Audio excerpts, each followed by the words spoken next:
अंशी and welcome to let's learn. सभी को गुड इवनिंग, नमस्कार, राम राम, सत श्री अकाल, अस्सलाम वालेकुम, what do you feel connected with. Start करेंगे आज का सेशन। बात करेंगे सीटेट का जो डिटेल्ड नोटिफिकेशन है, जिसमें सिलेबस, एग्जाम पैटर्न, ऑनलाइन होगा पेपर, ऑफलाइन होगा, ये सारी बातें जो है लिखी जाती हैं। और ये डिटेल्ड नोटिफिकेशन हर साल आता ही है, जिसमें कंप्लीट डिटेल्स आपकी होती हैं कि आप फॉर्म भरेंगे तो किन बातों का ध्यान रखेंगे, फर्स्ट ईयर में है तो फॉर्म भरेंगे कि नहीं भरेंगे, परसेंटेज क्या डालेंगे, कॉलेज क्या डालेंगे। तो फॉर्म फिलअप में, यानी फॉर्म फिलिंग आज से शुरू हो गई है सीटेट की। आप अगर सीटेट की वेबसाइट पे जाएंगे, ये आपको इन्फॉर्मेशन बुलेटिन मिलेगा। 27 नवंबर से आप फॉर्म अप्लाई कर सकते हैं। यहाँ है आपका ऑप्शन अप्लाई फॉर सीटेट 2026। ठीक है बात, फेब 2026। वैसे तो ये 2025 का ही है पेपर, क्योंकि 2025 में पेपर ही नहीं हुआ है। पिछले साल 14 दिसंबर को पेपर हुआ था, अब जाकर के एग्जाम हो रहा है साल भर में। 1 महीना लगा दिया उन्होंने नोटिस निकालने में कि 8 फरवरी को जब डेट दी थी सीटेट के एग्जाम की, पिछले महीने 24 अक्टूबर को, और आज 1 महीने से ज्यादा हो गया, तब जाकर के डिटेल नोटिफिकेशन और फॉर्म फिलिंग शुरू हुई है। इस बीच केवीएस एनवीएस के भी फॉर्म्स निकल गए, और भी कई सारी बातें जो हम करेंगे, एलिजिबिलिटी को लेकर बात करेंगे, है ना। तो अगर आप देखते हैं तो जो फॉर्म फिलिंग है आपकी, वो 27 नवंबर यानी आज से शुरू हो जाता है। आप सीटेट की वेबसाइट पे जाके अप्लाई कर सकते हैं, उसमें कोई भी दिक्कत आपको नहीं आएगी। और कब तक होगी फॉर्म फिलिंग? फॉर्म फिलिंग होगी आपकी 18 दिसंबर तक। तो 27 नवंबर से लेकर के 18 दिसंबर, 20 दिन का समय आपको दिया है। 20 दिन में आप फॉर्म भर लीजिए। अगर हम बात करते हैं तो 2 महीने हैं आपके पेपर में, मोटे मोटे 70 दिन हैं, बट आप 2 ही महीने मान करके चलिए। ठीक है, कभी बीच में कहीं चले गए, कुछ हुआ, तबीयत खराब हुई, वॉट एवर, वो 70 दिन भी कोई बहुत ज्यादा नहीं है। लेकिन हम ये कहेंगे कि हाँ, तैयारी प्रॉपर की जा सकती है 70 डेज में। क्या बदला? तो बदला नहीं है कुछ भी, रत्ती भर का भी, है ना कोई एग्जाम पैटर्न में चेंज है, ना कोई सिलेबस में चेंज है, ना कोई एलिजिबिलिटी क्राइटेरिया में चेंज है, किसी चीज में कोई चेंज नहीं, ना कोई आपकी जो है नेगेटिव मार्किंग है। ओएमआर पे ही पेपर होना है, ऑफलाइन जैसे हो रहा है पिछले कई बार से। 2 साल को छोड़ दें तो उस समय ऑनलाइन हुआ था, अभी ऑफलाइन ही होना है पेपर ओएमआर शीट पे। तो कोई भी बड़ा परिवर्तन नहीं है, या छोटा परिवर्तन भी नहीं है। सिलेबस में एक शब्द भी इधर उधर नहीं है, सब एज इट इज ही है। समझेंगे सारी चीजें एक एक करके। सबसे पहले तो आप फॉर्म भरेंगे और ध्यान से फॉर्म भरेंगे, क्योंकि अगर आप गड़बड़ करेंगे फॉर्म भरने में, एडिटिंग में भी दिक्कत आती है, सारी चीजें एडिट भी नहीं होती हैं। अगर आप करेक्शन की बात करें, यानी एडिटिंग कह लीजिए आप उसको, या करेक्शन की बात करें, तो करेक्शन की डेट है 23 दिसंबर से लेके 26 दिसंबर तक। यानी फॉर्म फिलिंग की लास्ट डेट के बाद जो है करेक्शन की डेट रहती है। अगर आपसे कोई गलती हो गई है फॉर्म भरने में, तो वो आप सुधार सकते हैं। सारी गलतियां नहीं, कुछ ही गलतियां सुधार सकते हैं। 27 नवंबर से 18 दिसंबर तक फॉर्म भरेंगे। पेपर कब है आपका? तो पेपर है 8 फरवरी 2026 को, संडे का दिन है। ऑफ कोर्स दोनों पेपर सेम डे हो जाते हैं। रिजल्ट कब तक आ जाएगा? 1 महीने के अंदर रिजल्ट आ जाता है आपका पेपर होने के, तो एंड ऑफ मार्च तक आपका रिजल्ट आ जाएगा, 1-1.5 महीने में आ जाता है। इसके अलावा अगर हम बात करें फॉर्म फिलिंग की फीस, तो सीटेट पेपर 1 अगर आप दे रहे हैं, जनरल कैटेगरी से हैं तो 1000 रुपए। अगर आप दोनों पेपर के लिए अप्लाई कर रहे हैं तो 1200 रुपए। अगर आप कैटेगरी से हैं तो हाफ हो जाएगी फीस, 500 रुपए। अगर आप SC ST या डिफरेंटली एबल्ड हैं, और EWS की इसमें कोई कोटा लगता नहीं है कि इकोनॉमिकली वीकर सेक्शन का या विमेन का, वो सबके लिए सेम ही है, अनटिल अनलेस आप कैटेगरी से नहीं है, SC ST या आप OBC का भी इसमें नहीं लगता। OBC को भी नॉर्मल ही फीस भरनी है। अगर आप देखेंगे यहाँ तो जनरल और OBC का जो है नॉन क्रीमी लेयर वाला, वो 1000 रुपए का फॉर्म है, और 1200 दोनों पेपर के लिए। अगर आप SC ST या डिफरेंटली एबल्ड पर्सन है तो 500 और 600 रिस्पेक्टिवली। अब यहाँ पे अगर हम बात करते हैं, इतने में ही आपका जो है करियरविल ऐप पे आप बैच ले सकते हैं, जिसमें सब कुछ आपको एक जगह मिल जाएगा। क्लासेस से लेके, आपकी मॉक टेस्ट से लेके, आपके प्रीवियस ईयर से लेके, एक्सपेक्टेड क्वेश्चन से लेके, नोट्स, एवरीथिंग, है ना। तो वो एक चीज हुई कि फॉर्म जितने में भरा जाता है उतने में आजकल बैच आते हैं। अगर हम देखें यहाँ पे, तो एग्जाम पैटर्न की जब आप बात करेंगे, फॉर्म भरते हुए किन चीजों का ध्यान रखना है उस पर भी हम चर्चा करेंगे। तो एग्जाम पैटर्न की जब आप बात करोगे, बिल्कुल एज इट इज है जो पुराना सिस्टम था आपका, कि ये है पेपर 2 का पैटर्न आपका। 4 सब्जेक्ट हैं आपके पेपर 2 में, है ना। 4 सेक्शन आते हैं पेपर 2 में। ये पेपर 1 है, पेपर 2 यहां होगा, ये रहा। तो अगर पेपर 2 की बात करेंगे तो बाल विकास आपका कंपलसरी है, 30 क्वेश्चन इसके आएंगे। मैथमेटिक्स 30 क्वेश्चन, और एनवायरमेंटल स्टडीज ये पेपर 1 है, 30 क्वेश्चन। मैं एक्चुअली ऑफलाइन में भी आजकल बहुत व्यस्त हूं, तो थोड़ा सा दिमाग जो है नींद में काम कर रहा है। देखो एक बार, और कल से हम क्लासेस शुरू कर रहे हैं यूट्यूब पे 9 बजे, मंडे टू फ्राइडे आपकी क्लास रहेगी सीटेट के लिए। हम क्वेश्चंस डिस्कस करेंगे, जो भी जरूरी स्ट्रेटेजी है, व्हाटएवर सारी चीजें। और मंडे से बैच में मेरी क्लास शुरू हो जाएगी, बाकी टीचर्स की तो हो ही गई है। ठीक, तो अगर आप देखेंगे 4 सब्जेक्ट रहते हैं आपके, किसमें? पेपर 2 में। यहां 5 लिखा हुआ है ना, तो उसको देख के मैं कंफ्यूज हो गई थी। पेपर 2 में 4 सब्जेक्ट, 30 नंबर की CDP, 30 नंबर का इंग्लिश हिंदी यानी लैंग्वेज, 30-30 नंबर की, जो भी आप ले रहे हैं, हिंदी संस्कृत ले रहे हैं, हिंदी इंग्लिश ले रहे हैं, कोई भी 2 भाषाएं, जो 22 भाषाएं हैं उनमें से कोई भी 2 भाषाएं। और या जितने भी ऑप्शंस आपको दिए हुए हैं, कोई भी 2 भाषाएं जो कि अलग होंगी। ऑफ कोर्स ऐसा नहीं हो सकता कि आप हिंदी लैंग्वेज 1 भी ले लें और लैंग्वेज 2 भी ले लें। मेरा रिकमेंडेशन ये रहता है कि आप लैंग्वेज 1 अगर हिंदी ले रहे हैं तो लैंग्वेज 1 ही लें हिंदी को, बाकी कोई और भाषा आप सेकंड लैंग्वेज ले लीजिए। फर्स्ट वाली थोड़ी सी पोइटिक होती है, थोड़ी सी मुश्किल पड़ती है, पेडागोजी हालांकि सेम रहती है। एसएसटी की अगर आप बात करेंगे या मैथ्स और साइंस बैकग्राउंड से अगर आप हैं, बीएससी किया है और फिर बीएड किया है, डीएलएड वाले भी पेपर 2 भर सकते हैं। आप दोनों पेपर भर सकते हैं, क्योंकि पुराने टीचर्स को सुप्रीम कोर्ट का आदेश है कि 2 साल के अंदर अंदर जो आपका सीटेट है वो क्लियर करना ही है। तो ये वाला सीटेट और जरूरी हो जाता है, क्योंकि नेक्स्ट सीटेट पता नहीं जुलाई में लेंगे या नहीं लेंगे, और लेंगे तो सेम पैटर्न के साथ लेंगे या फिर चेंज करके लेंगे। हो सकता है अगले 1 साल में 4 लेवल पे चला जाए सीटेट, तो कल को क्या परिवर्तन हो आपके हाथ में नहीं है। तो बेटर है कि आप यही वाले एग्जाम में एफर्ट मार के इसको क्लियर कर लें और आगे का रास्ता क्लियर कर लेंगे। कोई भी वैकेंसी अगर अगले साल आती है, ऑलरेडी इस साल में इतनी सारी वैकेंसीज का लॉस है जिनका सीटेट हुआ ही नहीं था और सीटेट दिया भी नहीं सीबीएसई ने पूरे साल में, है ना। आपकी डीट प्लस भी, ईएमआरएस, कितनी सारी वैकेंसी, केवीएस सब निकल गई हैं। तो कोई नहीं, खैर अगले साल जो वैकेंसी आएंगी उसमें अगर आप बैठ पाएंगे, और आपकी जॉब भी, अगर आप गवर्नमेंट जॉब में भी हैं तब भी आपको फॉर्म भरना है सीटेट का। अगर आप प्राइमरी में हैं और प्रमोशन लेना है तब भी आपको दोनों पेपर के लिए अप्लाई करना चाहिए, क्योंकि अगर आपको 1st to 5th का टीचर बनना है तो आपको करना ही है पेपर 1। और अगर आपको दोनों में जाना है, कई बार ऐसी क्राइटेरिया बनता है कि डीएलएड के साथ ग्रेजुएशन है तो कहीं पे अलाउ कर दे रहे हैं पेपर 2 में भी, तो उस केस में डीएलएड वाले भी पेपर 2 भर सकते हैं। तो दोनों पेपर आप भर सकते हैं, जहां अकॉर्डिंगली कि कहां आपका इस्तेमाल है उस तरह से, ठीक। नहीं तो एक पेपर भी भरेंगे तो वो भी चलेगा ही, आपकी मर्जी होती है, कितने भी अटेम्प्ट आप दे सकते हैं, कोई भी पेपर का सर्टिफिकेट जिसमें भी आप पास हुए हैं वो लगा सकते हैं। नेगेटिव मार्किंग कोई है नहीं, 150 नंबर का पेपर होगा। 4 सब्जेक्ट हैं पेपर 2 में। आपकी लैंग्वेज, 3 सब्जेक्ट कॉमन रहते हैं, 90 नंबर दोनों में कॉमन है। 150 नंबर का पेपर है, 90 मार्क्स दोनों ही पेपर में कॉमन है, चाहे वो प्राइमरी वाला पेपर हो पेपर 1, चाहे वो एलिमेंट्री वाला 6 to 8 के लिए एग्जाम हो आपका सीटेट का। दोनों में सीडीपी यानी बाल विकास 30 नंबर का, लैंग्वेज 30 नंबर की, ये 90 नंबर आपके कॉमन रहते हैं। सेम है सिलेबस भी, कोई चेंज नहीं है उसमें, दोनों ही लेवल के लिए।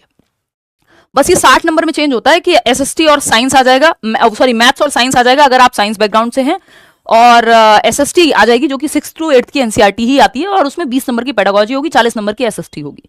ऐसे ही साइंस एंड मैथ्स में 10-10 नंबर की पेडागोजी होगी इन दोनों सब्जेक्ट की। और सीटेट में बेसिकली ऐसा कोई सब्जेक्ट नहीं जिसकी पेडागोजी साथ में ना पूछी जाती हो, ठीक है ना। तो ये एक बात हुई, इस पे हम और खुल के चर्चा अलग से करेंगे। अगर हम देखें यहाँ तो ये पेपर 1 है, सीडीपी 30 नंबर का, मैथ्स जो है प्राइमरी वाला आता है। अगर आप पेपर 1 के लिए जा रहे हैं तो 6 से 11 साल के बच्चे को ध्यान में रखते हुए आपको क्वेश्चंस अटेम्प्ट करने हैं, और 11 से 14 वर्ष के बच्चे को आपको 6 to 8 लेवल पे ध्यान में रखना है क्वेश्चंस को सॉल्व करते समय। अगेन वही आपका लैंग्वेज, ईवीएस, दोनों लैंग्वेज सेम पैटर्न है, 150 नंबर का। ये आपका बैच है करियर लैब पे, आप एनरोल कर सकते हैं डाउनलोड करके करियर लैब और टीचिंग सेक्शन में जाके, ठीक। तो ये बेसिक बातें हैं। कुछ और मोटी मोटी बातें हैं, जैसे अगर आप फॉर्म भर रहे हैं और आप फर्स्ट ईयर में हैं अपने टीटीसी के यानी टीचर ट्रेनिंग कोर्स के फर्स्ट ईयर में, क्या फर्स्ट डे में भी हैं यदि आप, यानी आपने कल एडमिशन लिया है, हालांकि इस टाइम पे एडमिशन नहीं होते हैं डीएलएड में या बीएड में, अगर आपने कल भी एडमिशन लिया है तब भी आज आप फॉर्म भर सकते हैं सीटेट का। बस आपका एनरोलमेंट होना चाहिए, ये एनसीटी ही कहता है साफ साफ, ठीक। कोई फर्क नहीं पड़ता, आप अपीयरिंग में फॉर्म भर सकते हैं। ऐसा नहीं है कि आपको फर्स्ट ईयर पास होना चाहिए, रिजल्ट आया हुआ होना चाहिए, कुछ नहीं। आपने अपने डीएलएड में, बीटीसी में, बीएलएड में, बीएड में अगर एडमिशन लिया है, एक दिन भी हुआ है, तो आप अप्लाई कर सकते हैं। अगर आप फर्स्ट ईयर में, अब देखो उसमें परसेंटेज पूछता है कि कितने परसेंट पे आपने पास किया और आपका कॉलेज कौन सा है। तो अगर कॉलेज का नाम आपका नहीं मिले तो अदर्स वाला सेक्शन आप फिल कर देंगे। दूसरा, परसेंटेज आपको कैसे भरनी है, राउंड फिगर में भरनी है, और ये बदल के नहीं। आपको ये जो फ्रैक्शन वाला सेक्शन है, पॉइंट के बाद वाले नंबर्स को हटा देना है, सीधा 65% आप मार्क कर देंगे, बेशक 5 से ज्यादा ही क्यों ना हो। ये जो आपकी पॉइंट के बाद की डिजिट है, हम कहते हैं ना 5 से ज्यादा हो, 5 या 5 से ज्यादा हो तो हम 66 काउंट कर लेंगे इसको कि ये 66% है, क्योंकि 65.6 है।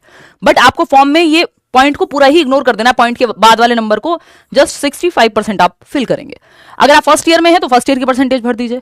अगर अभी पेपर नहीं हुआ है तो भी अपीयरिंग वाला सेक्शन ही है, उसमें कई बार क्या होता है फॉर्म में फाइनल ईयर वाला ही ऑप्शन आता है, फर्स्ट ईयर का आता ही नहीं है, तब भी वो आप ऑप्शन सेलेक्ट कर दो, वो उन्होंने बदला नहीं है। फॉर्म फिलिंग में अभी तक अपडेटेड नहीं है ये लोग, लेकिन आप वैलिड हैं, उसकी दिक्कत नहीं है कि आप अपीयरिंग में तो वैलिड होंगे कि नहीं होंगे। डिटेल्स अपनी सारी सही भरनी है, और साथ में आप वो रजिस्टर्ड मोबाइल नंबर या ईमेल डालें जिसपे आपका फाइनल कंफर्मेशन आए, ठीक है ना।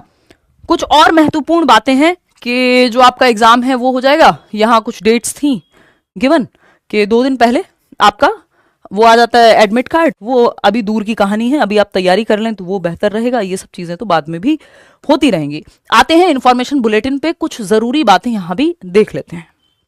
अगर आप इंफॉर्मेशन बुलेटिन देखते हैं, ये आ गया कंप्लीट, 39 पेज का है, आपको ये डलवा देंगे कहाँ, टेलीग्राम चैनल पे, नहीं तो आप सीटेट की वेबसाइट से। बस इसमें कुछ करते नहीं है ये लोग, बस मेजरली ये ना करने में तो ये लोग 1 महीना लगा दिया इन्होंने अपलोड करने में। सीटेट फरवरी 2026, ये डेट्स चेंज कर देते हैं, बाकी सब सेम ही है एज इट इज।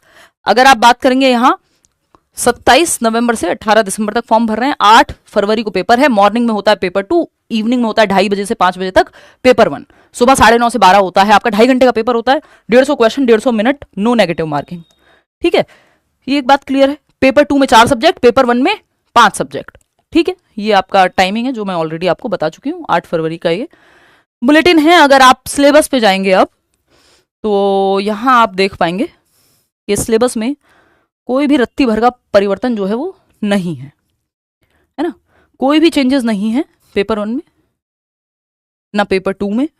वही जो भी एनसीईआरटीज आप अब तक पढ़ रहे थे, सारा कुछ वही पढ़ना है, कुछ भी चेंजेस नहीं है। अलग से सिलेबस पे चर्चा हम कर लेंगे कभी। बाइलिंगुअल पेपर आएगा आपका, ऑफलाइन में पेपर होगा, पेन पेपर पे आपको गोले भर के जो है फॉर्म जो पेपर है वो अटेम्प्ट करना होगा। ई एडमिट कार्ड ये सब आप बाद में चिंता कर सकते हैं इन चीज़ों की, अभी आपको तैयारी की चिंता करनी चाहिए मेरे ख्याल में तो। और ये है आपका चाइल्ड डेवलपमेंट इन पेडागोजी का सिलेबस, 30 नंबर का आता है, चाहे पेपर 1 हो पेपर 2 हो, सिलेबस एकदम सेम है दोनों के लिए ही, है ना। जो कॉमन सब्जेक्ट्स है उनका सिलेबस सेम ही रहता है। ये एज इट इज है कि चाइल्ड डेवलपमेंट 15 नंबर का आता है, इंक्लूसिव एजुकेशन 5 नंबर की आती है, फिर आपका 10 नंबर की लर्निंग एंड पेडागोजी आ जाती है, 20 एक टॉपिक है मुश्किल से, और ये एज इट इज एक एक लाइन से क्वेश्चन आता है जो सिलेबस में दिया हुआ है। सीटेट का सिलेबस एक एक सेक्शन, ऐसा नहीं होता सीटेट में कि 4 टॉपिक से आ जाएगा बाकी से नहीं आएगा, पूरा as it is syllabus point to point cover होता है। जेंडर का एक क्वेश्चन फिक्स है तो फिक्स है, लैंग्वेज एंड थॉट का एक क्वेश्चन फिक्स है तो फिक्स है, प्याजे वाइगॉत्स्की कोलबर्ग से एक एक दो क्वेश्चन आएंगे तो आएंगे। सिलेबस में एक पॉइंट भी नहीं छोड़ते ये लोग जहां से सवाल ना आता हो, ठीक है ना। तो इस पे चर्चा हम खैर करेंगे अलग से। अभी तो कुल मिला के बात यह है कि जो प्रीवियस मैराथन सेशंस हैं, फ्री नोट्स आपको डिस्क्रिप्शन बॉक्स में मिल जाएंगे, वो आप पढ़ लीजिए। अगर आप बैच में तो कुछ और आपको सोचना ही नहीं है, मेरी क्लास मंडे से शुरू है, बाकी क्लासेस ऑलरेडी चल रही हैं, नोट्स मॉक टेस्ट वो सब आपको मिल जाएगा। एग्जाम सिटी का ऑप्शन नहीं आ रहा है, अभी आएगा, वो भी आ जाएगा, डोंट वरी। एक बार चेक कर लेना, मैंने वो चेक नहीं किया। बाकी उसमें प्रेफरेंस भरनी होती है, तो जो सबसे पहले जो सबसे करीब हो वो आप पहली प्रेफरेंस भर दीजिए, बाकी की दोनों जो है जो जितना जितना दूर हो उतना, ठीक है। टीचर्स के लिए ऑप्शन क्या होगी दी, तो वो तो कंप्लीट डालेंगे ना, जो ऑलरेडी ही वर्किंग टीचर्स है, मान लो मतलब जो गवर्नमेंट जॉब कर रहे हैं, बस उनको प्रमोशन के लिए या क्योंकि कंपलसरी कर दिया सीटेट ने, वॉलंटरी रिटायरमेंट या फोर्स्ड रिटायरमेंट लेना पड़ेगा अगर 2 साल में नहीं होता है सीटेट, तो जो ऑलरेडी कार्यरत टीचर्स हैं उनको भी फॉर्म भरना है इस बार। तो उसमें वो तो सिंपल करेंगे कि फाइनल ईयर और पास्ट, कि मतलब वो अपनी टीचिंग ट्रेनिंग पास कर चुके हैं, ईयर डाल सकते हैं, अदर्स में कॉलेज भर देंगे, है ना। तो वो सेम ही है, उससे कोई दिक्कत नहीं है, वो फॉर्म में आप कैसे भरा उसको लेकर टेंशन नहीं है, ठीक है। अपीयरिंग ईयर 2026 आ रहा है, जो भी लेटेस्ट हो, जो भी लेटेस्ट ऑप्शन हो वो आप भर सकते हो उसमें, कि फाइनल ईयर में हो या फर्स्ट ईयर का अगर ऑप्शन नहीं है तो फाइनल ईयर जो भी लेटेस्ट डेट है या ईयर है वो आप भर दोगे। मेरी कल से लाइव क्लास शाम को 9 बजे होगी। कल हम लैंग्वेज कर रहे हैं, एक पेपर हम सॉल्व कर चुके हैं, तो कल से हम लोग मिल रहे हैं रात को 9 बजे यूट्यूब पे। हालांकि मैं ऑफलाइन में भी बिजी हूँ, करियरविल ऐप पे क्लासेस में भी बिजी हूँ, बट हम यूट्यूब पे मिलेंगे, है ना। यूट्यूब पे डेली मिलने की पूरी कोशिश है मेरी तरफ से, बेस्ट कि हम YouTube पे रात को 9 बजे मिले। ये टाइम सालों साल से ऐसे ही है, पिछले 9 सालों से, ठीक है। लैंग्वेज 1 पंजाबी ले सकते हैं, बिल्कुल ले सकते हो। लैंग्वेज 1 आप जो मन करे आपका, लैंग्वेज 2 उसके अलावा कोई और लोगे, सिंपल। बीएड वाले दोनों पेपर भर सकते हैं, डीएलएड वाले भी दोनों पेपर भर सकते हैं, पेपर भरने में दिक्कत नहीं है।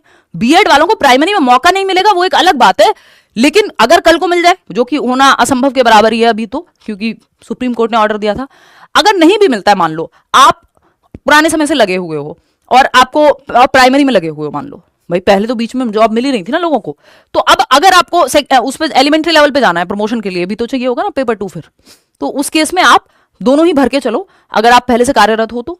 और अगर मैं बात करूं आपकी डीएलएड वालों की, तो वो भी दोनों पेपर भर सकते हैं, है ना। बीएड वाले फिर भी एक बार को सिर्फ सेकंड पेपर भर सकते हैं, लेकिन जो जॉब में है उनको तो फिर दोनों भरने चाहिए अगर प्राइमरी की जॉब में है। और डीएलएड वालों को दोनों पेपर वो भी भर सकते हैं, क्योंकि कई जगह पे होता है कि ग्रेजुएशन के साथ अगर अलाउ कर दिया है डीएलएड को, तो या कुछ इस तरह का है, तो भर तो फॉर्म तो आप दोनों के भर सकते हैं, उसमें कोई दिक्कत नहीं। वो आपकी प्रेफरेंस है कि आप किधर जा रहे हो, या फिर जो रूल्स हैं मार्केट में या गवर्नमेंट के जो रूल्स हैं, बोर्ड के जो रूल्स हैं जॉब को लेकर के, उसके हिसाब से फिर वो आप सर्टिफिकेट लगा पाओगे या नहीं लगा पाओगे वो एक अलग कहानी है ना। लेकिन फॉर्म तो आप दोनों लेवल भर सकते हो, वो फॉर्म भरना कोई इलीगल काम नहीं है। फॉर्म तो आप दोनों पेपर के ही भर सकते हो, या दोनों में से एक जिसका चाहो उसका भर सकते हो, है ना। पेपर में आपको 82 नंबर चाहिए अगर आप ओबीसी या किसी भी कैटेगरी से हैं, SC ST डिफरेंटली एबल्ड हैं, ठीक। EWS इसमें लागू नहीं होता। और अगर आप जनरल कैटेगरी से हैं ना, विमेन कैंडिडेट का अलग से कोई कोटा है, तो आपको 90 नंबर लाने हैं। क्लियर है। जो आपका सर्टिफिकेट है वो लाइफ लॉन्ग वैलिड है। रेट्रोस्पेक्ट में आज तक 2011 से अब तक आपने कभी भी सीटेट किया हो, दोबारा देने की जरूरत नहीं है, मन करे दे सकते हो, उस पर लिमिट नहीं है कोई, ठीक है। करियरविल पे मेरी क्लास मंडे से चल जाएगी, शाम में अलग लगेगी, वो यूट्यूब की क्लास अलग होगी, बाकी टीचर्स की ऑलरेडी चल रही है, तो आप एनरोल कर सकते हैं बैच में बिना टेंशन लिए, ठीक है। लाखों लोग पढ़ते हैं साल भर में, तो उसकी भी कोई दिक्कत नहीं है, ठीक। लैंग्वेज 1 अगर आप हिंदी लेंगे तो बेटर है, अगर आप हिंदी ले ही रहे हैं तो। और लैंग्वेज 2 अगर आप इंग्लिश को लैंग्वेज 1 अवॉइड करें अनटिल अनलेस आप बहुत महारथी ना हो अंग्रेजी में, है ना, आपको पोइट्री लिटरेचर ये सब ना पढ़ रखा हो, ठीक। चलिए, कोई और इसके अलावा सवाल आपको लग रहा हो कि ये रह गया है या हमें इसकी क्वेरी है, तो आप कमेंट्स में पूछ लीजिएगा। बोल बोल के मैं, ऑफलाइन भी क्लास चल रही है ना लगातार, अभी हो गया, मैं जाती हूँ सोने या रेस्ट करने। आज के लिए इतना ही, thank you so much. Negative marking नहीं है, कोई नेगेटिव मार्किंग सीटेट में नहीं होती, क्वालिफाइंग एग्जाम है, किसी से किसी का कोई कंपटीशन नहीं है। 90 नंबर जनरल कैटेगरी, 82 नंबर किसी भी कैटेगरी से हैं तो, ठीक है। ओ गॉड सॉरी, ठीक। चलिए फिर मिलते हैं जल्दी, मतलब कल मिलते हैं 9 बजे, लैंग्वेज सेक्शन एनालाइज करेंगे। चलिए, take care, bye bye. Like share subscribe कर दीजिएगा अगर ना किया हो तो। अब मस्त तैयारी करो, 60 दिन लग के मेहनत करनी है। मैं भी अपनी तरफ से बैच दूंगी, यूट्यूब हो, करियरविल ऐप हो, ऑफलाइन चल रहा है वो भी। हालांकि सीटेट का बैच हम ऑफलाइन नहीं लाते हैं, सीटेट उतना बड़ा एग्जाम नहीं है कि आपको ऑफलाइन पढ़ने की जरूरत पड़े। और अगर हम बात कर रहे हैं, आप भी अपना बैच दीजिए, ऐसा नहीं है, सिलेबस आराम से कंप्लीट किया जा सकता है, बढ़िया से पेपर निकाला जा सकता है, 2 महीने इनफ टाइम है। थोड़ा सा सिलेबस सेम है लेकिन क्वेश्चंस का पूछने का तरीका विद टाइम इनका चेंज हो गया है, तो उसको भी हम रोज डिस्कस करेंगे यूट्यूब पे, ठीक है। चलिए, take care, bye, good night.